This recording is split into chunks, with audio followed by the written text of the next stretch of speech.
আমি যখন রাতে বসি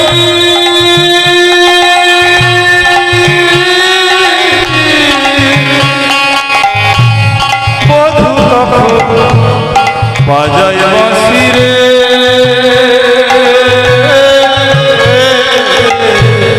আমি রাতে বসে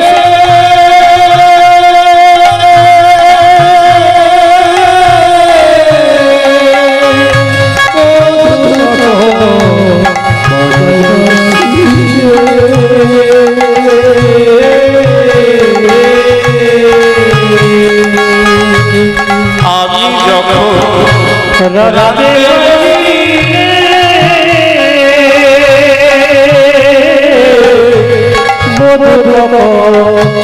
বাজায় বাজি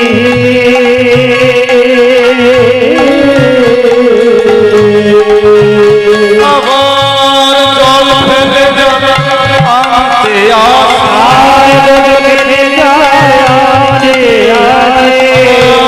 জল ফেলে আনতে জল ফেলে আনতে আমার বদর লাগে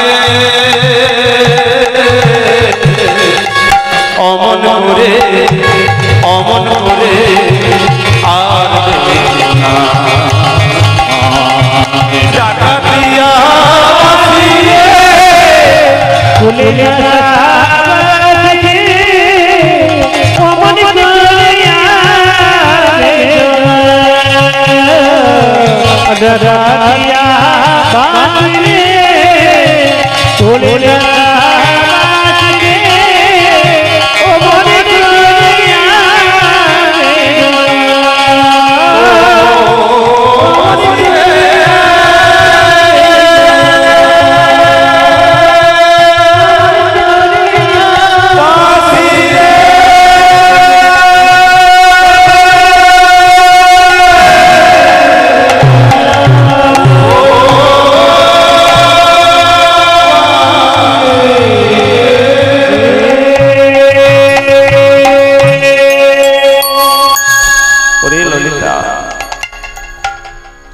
ওই ডাকাতিয়া মাসি অবুঝ মাসি কেন আমার নাম লইয়ে দেয় আমি কেমন করে যাব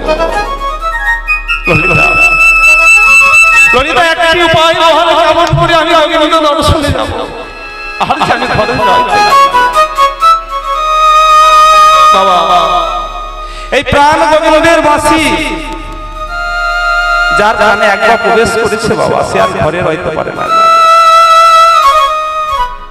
বৃন্দাবনে ভগবান তিনটি জিনিস বাজাতে এক হচ্ছে বাঁশি বেন আর এক হচ্ছে সুর এক এক সময়ে এক এক জিনিস তিনি বাজান তা যেই না রাধারানীর নাম লই প্রাণ গোবিন্দের বাঁশি বেজে উঠেছে রাধারানী আর থাকতে পারে রাধারানী আর ঘরে থাকতে পারছে না ললিতাকে বলছে ললিতা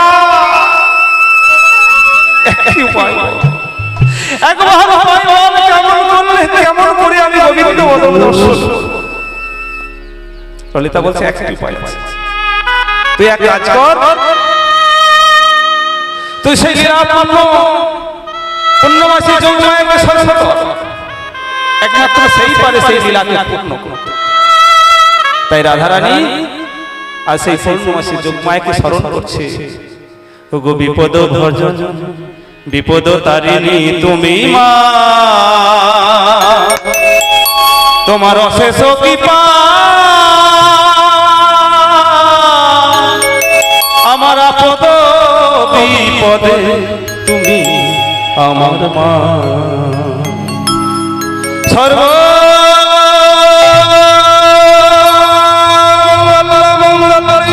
মঙ্গল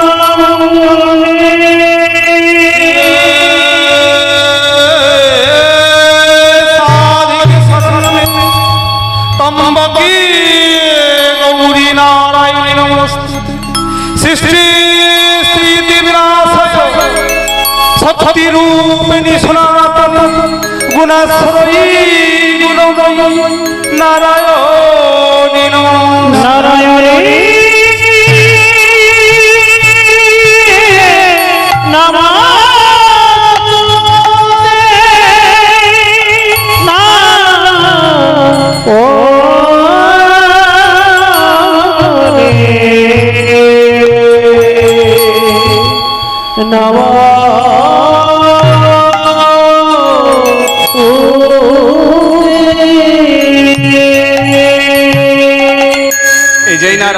যোগমায়াকে স্মরণ করেছে। অমনি যোগমায়া মা আজ কি করেছেন গো, না বৃন্দাবনে বরিমার বেশ ধারণ করে এসেছে। আর বৃন্দাবনে বরিমার বেশ ধারণ করে আজ দধি দুগ্ধ ঘিত ঘোলের পসরা মাথায় নিয়ে যাচ্ছেন ওই মথুরার হাটে বেঁচে কিনে। আর ওই বৃন্দাবনের পথ দিয়ে যেতে যেতে জটিলার মন্দিরের সামনে এসে দাঁড়িয়ে। জটিলার বাড়ির দরজায় ঢাক দিয়ে বলছে, জটিলে আরে কুটিলে বাড়িতে আছিস নাকি? বাবা জটিলা সবে মাত্র দুটো খাওয়া দাওয়া করে বসেছে একটু পান খেতে। আর এমন সময় ওর নাম ধরে ডাকাতে একটা বাবু রেগে গেছে। বলছে কুটিলে দেখ তো কার এমন মুখের বাটা, কার এমন মুখের বাটা, যে বৃন্দাবন আমার নাম ধরে ডাকছে। দেখা এই কুটিলা যেই না দরজা খুলেছে দেখছে বরিমা। বলছে ও মা, বরিমা এসেছে। বলছে মুখে পড়ে আবার দরজায় দাঁড় করে রেখেছিস ভেতরে নিয়ে। এই কুটিলা যেই না ভেতরে এনেছে, জটিল একটা রত্ন সিংহাসন দিয়েছে। বলছে বসে বসে। তাহা মা অনেকদিন পর আমার বাড়ি দিয়ে সব খবর হলো, সব সুখবর আছে তো? বলে হ্যাঁ সবই সুখবর আছে, তবে তোরা কি শুনিস? আজ মথুরায় ওই ঘির দরে ঘোল বিক্রি হচ্ছে, তাই এই পথে যাচ্ছিলাম এই দধি দুগ্ধ ঘিত ঘোল নিয়ে ওই মথুরার হাটে বেঁচে কিনে। তা তোদের বাড়ির সামনে দিয়ে হঠাৎ যেতে দেখি কি পচা পচা দুর্গন্ধ। আরে এই জটিলে তোদের বাড়ির সামনে তো পচা পচা গন্ধ কেন? বলছে ও মা, তুমি তো অনেকদিন আমাদের বাড়িতে আসোনি, তাই আমাদের খবর তুমি জানো। আসলে আমাদের কি আর সেই দিন আছে গো? আমরা তো এখন অনেক ধনী হয়েছি গো, অনেক বড় হয়েছি। বলো তা জগতে হঠাৎ করে কেউ যদি বড় ধনী হয় বা বড় হয়, তা তার বাড়ি থেকে পচা গন্ধ বের হয়ে গেছে। এই তো মা, আরে আগে সবটা শুনবে তো। আসলে কি হয়েছে জানো মা, আমার ছেলে আয়া ওই কি করেছে না মস্ত বড় মাথা করেছে। আর সেখানে কত গরু, সেখানে কত দুধ হয়, ছানা হয়, ঘি হয়, আর সব বাজারে গেছে সম্ভব। ওই একটু এদিক ওদিক ছড়িয়ে ছিটিয়ে পড়ে থাকে, আর সেইগুলাই প্রচুর দুর্গন্ধ হচ্ছে। তাহলে তোদের বাড়ি এসে দুটি জিনিস শিক্ষা হলো। এক হচ্ছে তোরা অনেক ধনের ধনী হয়েছিস, আবার অযত্নে সেই ধন হারাতেও বসেছিস। জটিলে রে, দিন কারো সমান যায় না। আজ তুই অনেক ধনের ধনী, কিন্তু এমনও দিন আসবে যেদিন হিসাব মেলাতে পারবে। জটিলে, রাজা হরিশ্চন্দ্রের কথা মনে আছে তো? শুনেছিস? যেদিন দান সর্বস্ব বিশ্বামিত্রকে দান করেছিল, একমাত্র ছেলে বউর হাত ধরে যেদিন রাজ্য ছেড়ে চলে যাচ্ছে, পথে যে মাধব পাটনিকে পরিবেগে পার হওয়ার পরই সেটুকু পর্যন্ত কত কেঁদে বলেছিল, ওরে মাধব আমায় ভালো করে চেয়ে দেখ, আমি তোদের সেই রাজা হরিশ্চন্দ্র। কত ধন কত সম্পদ আমি দান করে দিয়েছি রে মাধব, কিন্তু আজ ভালো করে তাকিয়ে দেখ, তোর ঘাটে পার হব, তোকে দেওয়ার মতো সেই সামান্য করিটুকু পর্যন্ত আমার। এমন সাথে রাজ্য ছাড়ে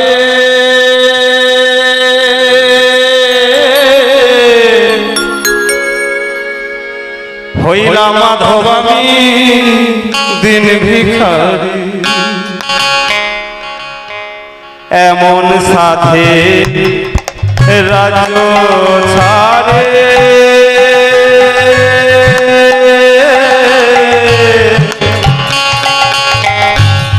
হইলাম মাধব আমি দিন ভিখারি।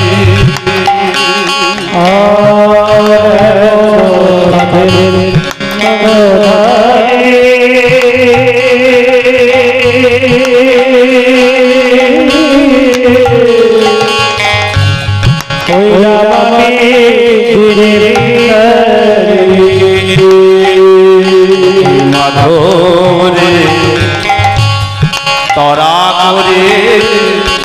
রাবণ পারে।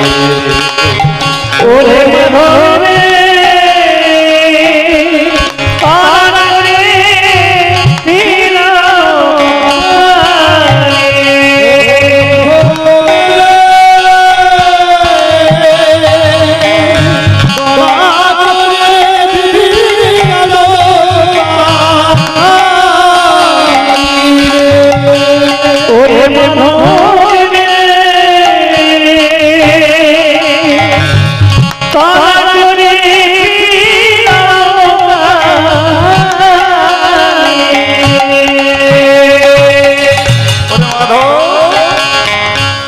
ভালো করে তাকিয়ে দেখ, গগনে আর বেলা নাই, কুবের বেলা গেছে গড়ায়।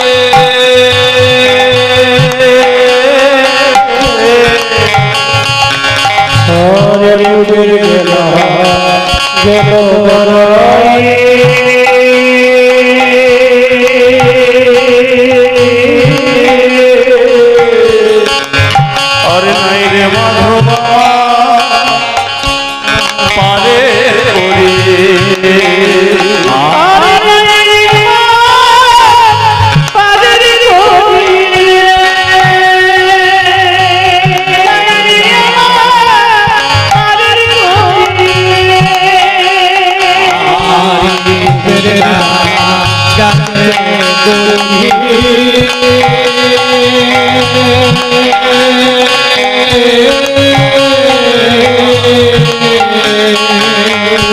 আইরে মাধবা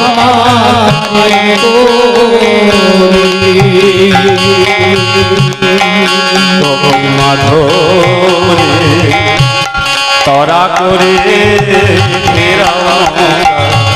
পারে। ও মাধবে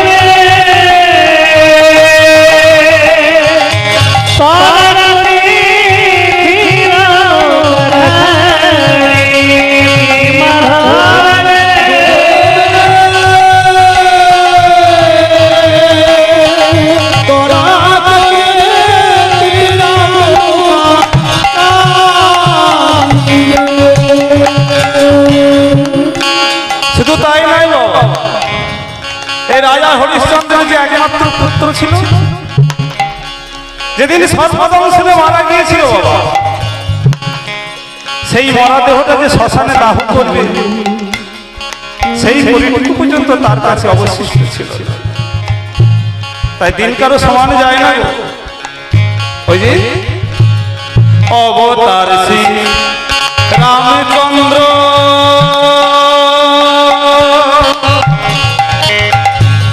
মা জানকীর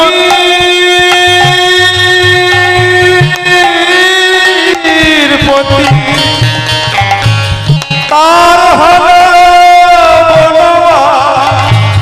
রাবণ করে দুর্গতি।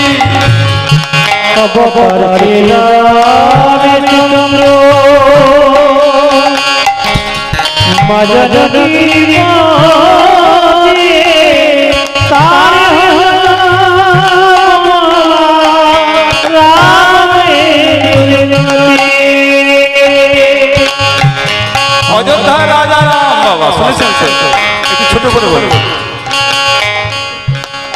দশরথের পুত্র রাম। তো সেই রাম আজ অযোধ্যায় রাজা হবে। অযোধ্যায় চারিদিকে আলোয় আলো, রাম রাজা হবে।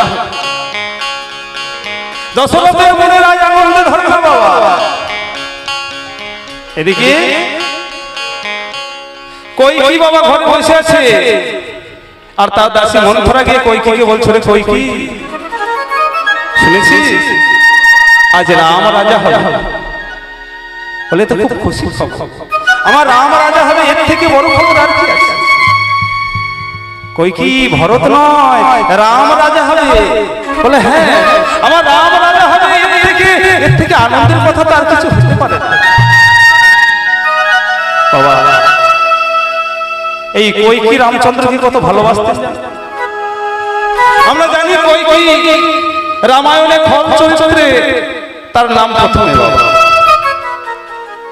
কিন্তু কৈকেয়ী রামচন্দ্রকে কতটা ভালোবাসতো সেটা কিন্তু শাস্ত্রে উল্লেখ করা আছে।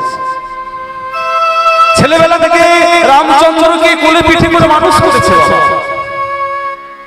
এমনকি নিজের ছেলে ভরত তাকে মামার বাড়িতে রেখে এসেছে যদি রামের প্রতি তার স্নেহের ভাগ আসে। কোলে পিঠে করে কৈকেয়ী মা রামচন্দ্রকে বড় করে তুলেছে। কিন্তু চিন্তা করে দেখুন, সেই কৈকেয়ীর জন্যই কিন্তু রামচন্দ্রকে বনবাসে যেতে হয়েছে। কেন?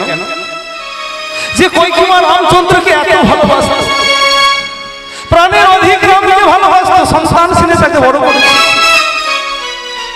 তাহলে তার কারণে রামচন্দ্রকে বলে যেতে হলো। তার কারণ সঙ্গ। ওই যে শাস্ত্রে বলে না, শাস্ত্রে কি বলে? সাধু সঙ্গ সর্বশাস্ত্রে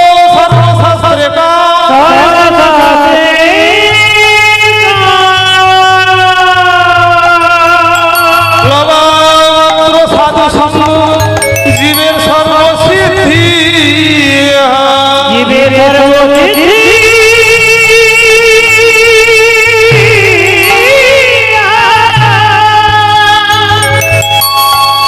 বাবা সৎসঙ্গের সঙ্গ করতে, অসৎসঙ্গের সঙ্গ করলে নরকে যেতে হয়। তার প্রমাণ কৈকেয়ী মন্থলার মতো দাসীর ওই কুমন্ত্রণায় পড়ে যে রামচন্দ্রকে মাতৃস্নেহে বড় করেছিল তাকে বনবাসে পাঠিয়েছে। মন্থরা কৈকেয়ীকে বলছে, কৈকেয়ী এখনো সময় আছে, এখনো সময় আছে, ভরতকে রাজা দাও। কি উপায় আছে? ওই যে মনে নেই, তুই রাজা দশরথের কাছে দুখানি বর পাওনা আছে, মনে নেই? এই কৈকেয়ী বাবা দুবার দশরথকে মৃত্যুর মুখ থেকে বাঁচিয়েছে। দশরথ কৈকেয়ীকে বলেছিল, কৈকেয়ী তুমি আমার প্রাণ বাঁচিয়েছো, বলো তুমি কি চাও, বলো তুমি কি চাও। কৈকেয়ী বলছে, মহারাজ স্ত্রীর ধর্ম হচ্ছে স্বামীকে রক্ষা করা, স্বামীর সেবা করা। আমি আমার ধর্ম পালন করেছি মাত্র, আমার কোনো কিছু চাই না। দশরথ বললে, তাই করলে কি হয় কৈকেয়ী? আমি যে তোমায় দিতে চাই, বলো তুমি কি চাও, তুমি আজকে যা চাইবে আমি তোমায় তাই দেব। বলে, মহারাজ এখন আপনার কাছে গচ্ছিত থাকুক, আমি সময় হলে চেয়ে নেব। দুবার প্রাণ বাঁচিয়ে তার কাছে দুটি বর পাওয়া আছে। মন্থরা বলছে, কৈকেয়ী তুই যে দুটো বর দশরথের কাছে পাওয়া আছিস, সেই বর তুই একবারে তুই ভরতকে রাজা কর, আর একবারে রামচন্দ্রকে 14 বছর বনবাসে পাঠা। কৈকেয়ী দশরথের কাছে গেছে, মহারাজ কৈকেয়ী তুমি এসেছো, মহারাজ আপনার কাছে আমি দুটি বর পাওনা আছে, আর সেই বর দুটি আপনার কাছে আমি চাই। কৈকেয়ী, হাজার রাম রাজা হচ্ছে, আমার কাছে বর চাইছিস, বলো কৈকেয়ী, বলো বলো তুমি কি চাও, তুমি আজ যা চাইবে আমি তোমায় তাই দেব, বলো কৈকেয়ী কি চাও। মহারাজ আগে ত্রিশস্য করো, আগে ত্রিশস্য করুন, যা চাইবো আপনি আমায় তাই দেবেন। কৈকেয়ী, আমি ত্রিশস্য করলাম, সত্য সত্য সত্য, বলো বলো তোমার প্রথম চাওয়া। বলছে, মহারাজ আমার প্রথম খবর হচ্ছে আজকে রাম নয়, আজকে ভরত রাজা হবে। কৈকেয়ী, এ তুমি কি বলছো? আমার রাম আজ রাজা হবে আর তুমি ভরতকে রাজা করতে চাইছো? বলে, মহারাজ আপনি ত্রিশস্য করেছেন, আপনি যদি কথা না রাখেন তবে কি আমি ভাববো আপনি সত্য রক্ষা করতে ব্যর্থ? ক্ষত্রিয় ধর্ম হচ্ছে সত্য রক্ষা করা, আপনি কি সেটাই ব্যর্থ? বলে, না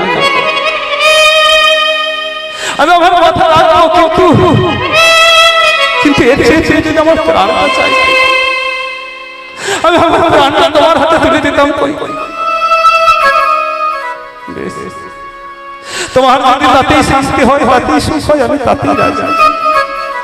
আমি কথা দিলাম, আমি কথা দিলাম, আজকে রাম নয়, আজকে ভরত রাজা হবে।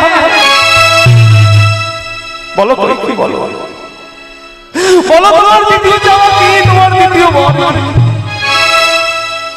কই কি বলছে মহারাজ? এই দ্বিতীয় বরটা কিন্তু বড় কঠিন, এটা বড় কঠিন চাওয়া। আমি দ্বিতীয় বরে কি চাই জানো মহারাজ? আমি দ্বিতীয় বরে চাই ওই 14 বছর বনবাসে যাবে রামচন্দ্র। বলো না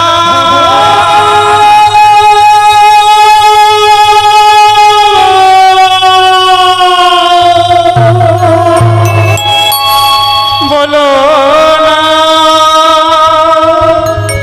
অমন করে,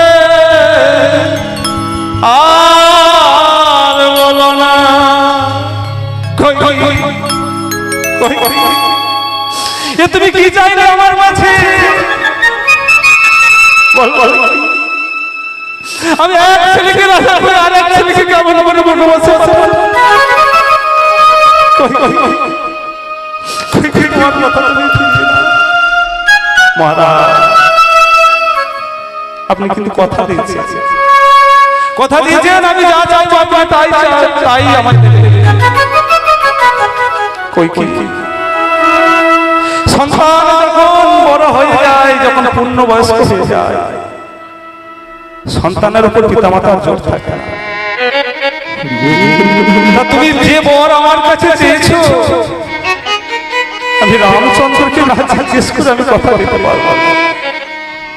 আমি আগে রামচন্দ্রকে জিজ্ঞেস করবো, তারপর আমি তোমায় কথা দেবো। রামকে দেখে পাঠাবো। রাম এসে বলছে বাবা তুমি আমায় দেখেছো? পিতাশ্রী পিতাশ্রী তুমি আমায় দেখেছো? বলছে হ্যাঁ রাম, তোমার মা দুইবার আমার প্রাণ বাঁচিয়ে আমার কাছে দুটি বর পাওয়া আছে। তোমার মা আজ সেই বর আমার কাছে চাইছে। আর সেই বর প্রথম বরে আমার কাছে কি চেয়েছে জানো? প্রথম বরে আমার কাছে চেয়েছে আজকে তুমি নাও, আজকে ভরত রাজা হবে। পিতা ভরত রাজা হবে, সে তো আমার ভাই, আমার সহভাই, এতে আমার কোনো আপত্তি নেই। আপনি নিশ্চিন্ত মনে ভরতকে রাজা করবে। কিন্তু রাম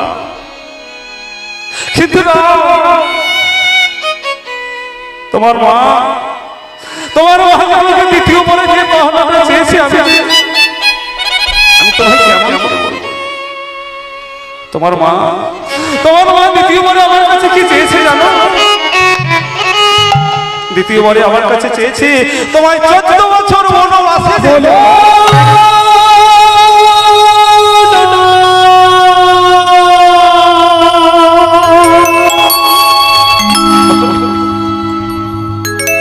পিতা সন্তানের কর্তব্য হচ্ছে পিতৃঋণ শোধ করা। সন্তান পিতামাতার ঋণ শোধ করবে, এটাই নিয়ম। আপনি মায়ের কাছে ঋণী হয়েছেন, মা দুইবার তোমার আপনার প্রাণ বাঁচিয়ে দুটি বর পাওয়া। আর আপনি যদি সেই ঋণ শোধ করতে না পারেন, তাহলে ছেলে হয়েছে আমাদের কলঙ্ক। আপনি নিশ্চিন্ত মনে ভরতকে রাজা করুন, আর আমি আজকে চললাম বনবাসে। রাম নানা আমি কথা দিচ্ছি 14 বছর পূর্ণ হওয়া না পর্যন্ত আমি কোনোদিন এই রাজ্যে ফিরে আসবো না। সীতা দেবী বললো ওগো তুমি আমায় ছেড়ে কোথায় যাবে? আমাকেও তোমার সঙ্গে নিয়ে চলো।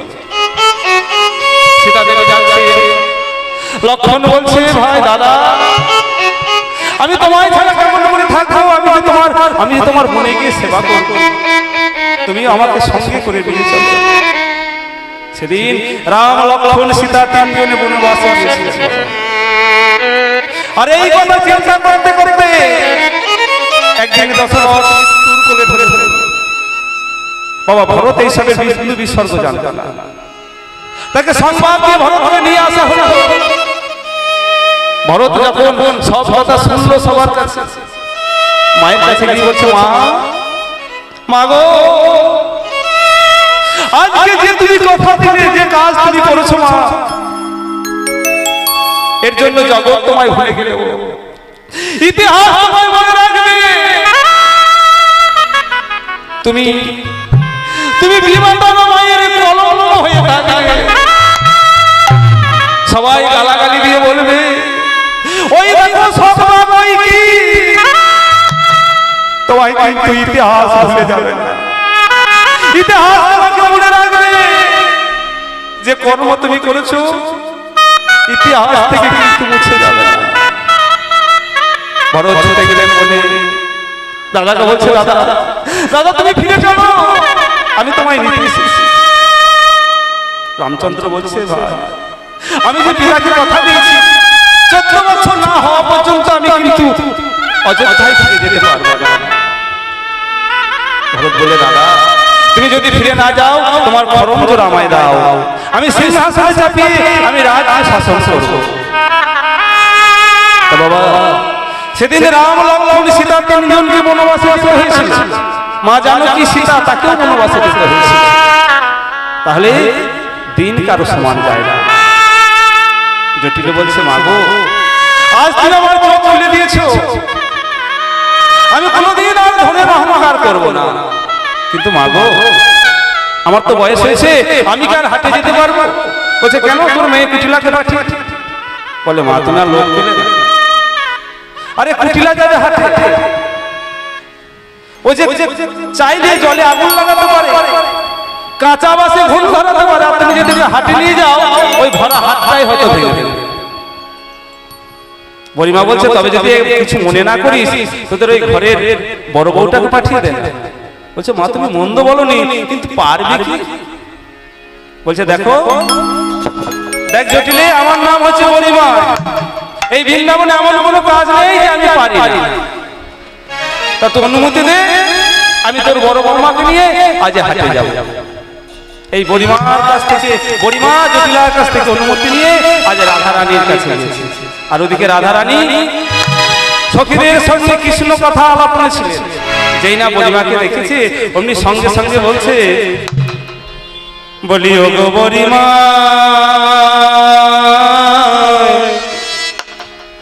আজ কহিতে ডরায় যে মোর মনের দুঃখ, ও বড়িমা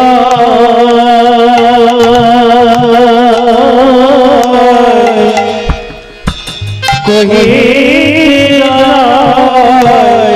যে বড়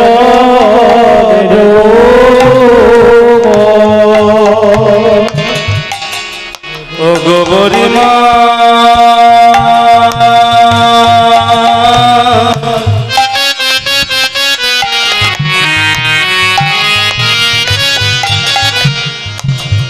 কহিতে ডরায় যে মরণের দুঃখ, ও গো বড়িমা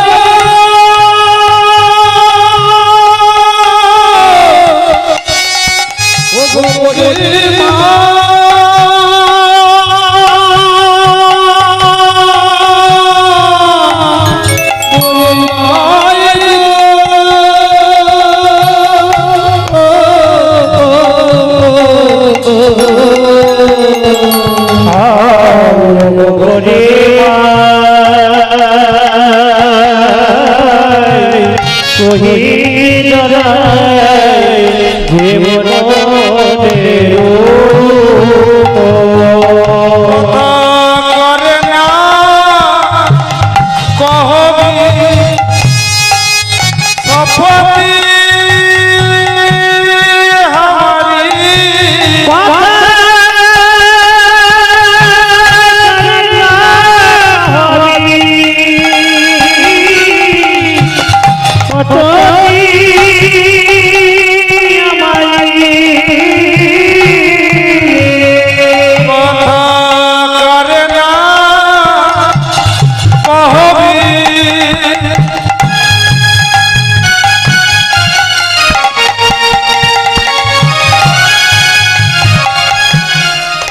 सपती हमारी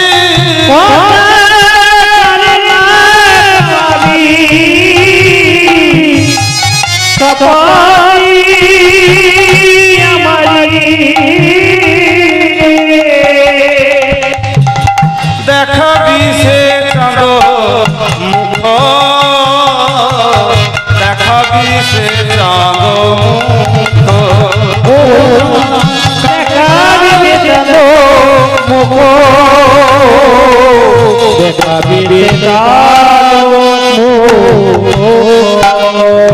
দেখাই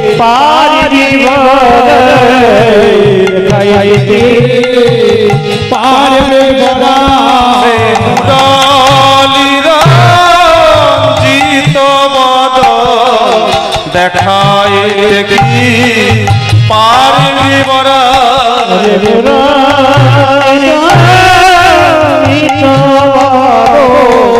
দেখাই পারি পাখিনীর মাঝারে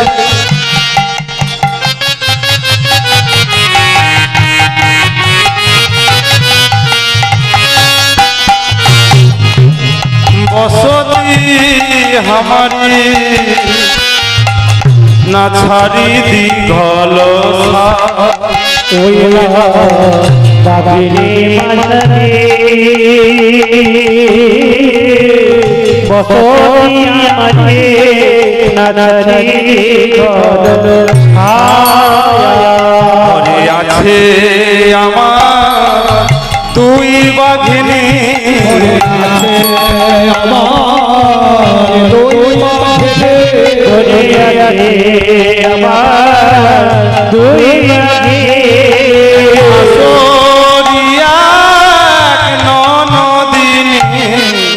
আছে আমার দুই বাঘিনী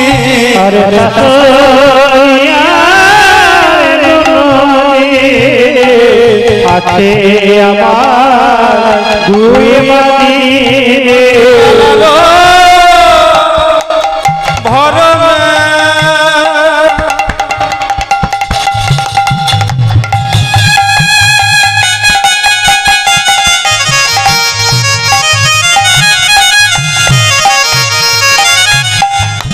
জল হেরি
তটে না যায় যমুনার তটে আমি না যাই যমুনার তটে না যাই যমুনার তটে যমুনার জলে যেতে মানা যমুনার জলে যেতে মানা যমুনার জলে যেতে মানা যমুনার জলে যেতে মানা যমুনার জল কালো বলে যমুনার জলে যেতে মানা যমুনার জল কালো রে যমুনার যেতে পানে চাই চাইতে মানা চাইতে মানা কালবীর পদে চাইতে মানা মেঘের বরণ কালো বলে মেঘের পানে চাইতে মানা ওই মেঘের বরণ কালো কথা মনে পড়তে বলে মেঘের বরণ দোলে মনে পড়তে বলে মেঘের বরণ দোলে মেঘের পানে চাইতে মানা ওগো বড়িমা আমি যে ঘরে বসবাস করি তাকে সেখানে দুখানি বাঘিনী আছে বাবা আমি বাঘিনীর ঘরে বসবাস করি কৃষ্ণ বলে কানতে পাই না কৃষ্ণ কথা কইতে পাই না আমি যমুনার জলে যেতে পাই না যমুনার জলের রং কালো বলে ওই কালার কথা আমার মনে পড়বে বলে আমায় যমুনায় যেতে দেয় না বড়িমা বলছে ওরে রাধে রায় তুই চিন্তা করিস না তোর শাশুড়ি ননদিনীর কাছ থেকে আমি অনুমতি এনেছি তুই এক কাজ কর তুই পশরা সাজা তাই রাধারানী বড়িমার কথা মতো আজ কি করেছে গো না দধি দুগ্ধ ঘিত ঘোলের পশরা সাজিয়েছে একদিকে বার্ষিক জগতের পশরা দধি দুগ্ধ ঘিত ঘোল সাজিয়েছে আর অপরদিকে এই দেহ পশরা খালি সাজিয়েছে বাবা কেননা এই দেহ পশরা যদি তার জন্য না সাজানো হয় তাহলে কিন্তু এই বাহ্যিক জগতের দধিযুক্ত ঘিত ঘোলের পশরা তার সেবায় লাগে না এই দেহ পশরা খালি সাজাতে